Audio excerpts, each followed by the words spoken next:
Hey everyone! Welcome back to our channel. Today we're diving into a topic that's as old as civilization itself, but still sparks a lot of debates and curiosity.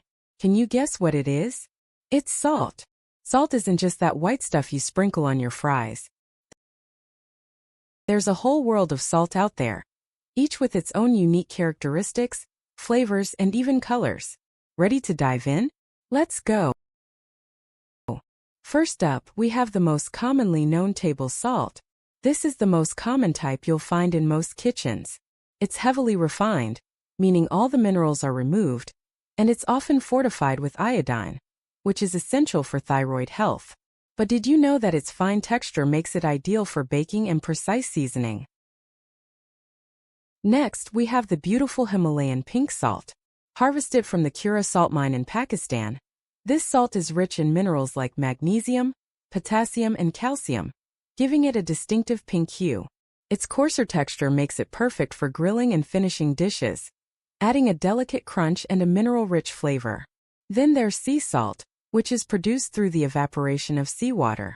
It comes in fine or coarse grains and retains trace minerals from the ocean, which can add subtle flavors to your dishes. It's great for cooking, baking, and even as a finishing touch. Kosher salt is another popular variety, known for its large, flaky crystals. It's named for its role in the Jewish koshering process, where its texture makes it ideal for drawing blood out of meat. Chefs love it because it's easy to pinch and sprinkle, making seasoning a breeze. Have you heard of Celtic sea salt? This gray salt is harvested from coastal regions in France and retains its moisture and mineral content. It's great for those looking to add a natural and nutrient-rich salt to their diet.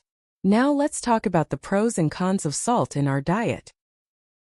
Salt is essential for life. It helps with fluid balance, nerve transmission, and muscle function. Without it, we couldn't survive. But too much salt can be harmful. The recommended daily intake is about 2,300 milligrams, which is roughly 1 teaspoon. Exceeding this can lead to high blood pressure, heart disease, and other health issues. So moderation is key. In the kitchen, different salts can elevate your cooking. Table salt is used by most people for precise recipes, while sea salt and Himalayan pink salt can add unique flavors and textures. Kosher salt is great for seasoning meat, and Celtic sea salt can provide a mineral boost. So next time you reach for the salt, think about which type you're using and how it can enhance your meal. Experiment with different varieties and discover the unique flavors each one brings to the table. Thanks for joining us on this salty adventure. Don't forget to like, subscribe, and hit the bell icon. Comment below with your favorite type of salt and how you use it in your cooking. Thank you for watching. Remember, achieving wellness is a journey we take together by His grace. See you in the next video.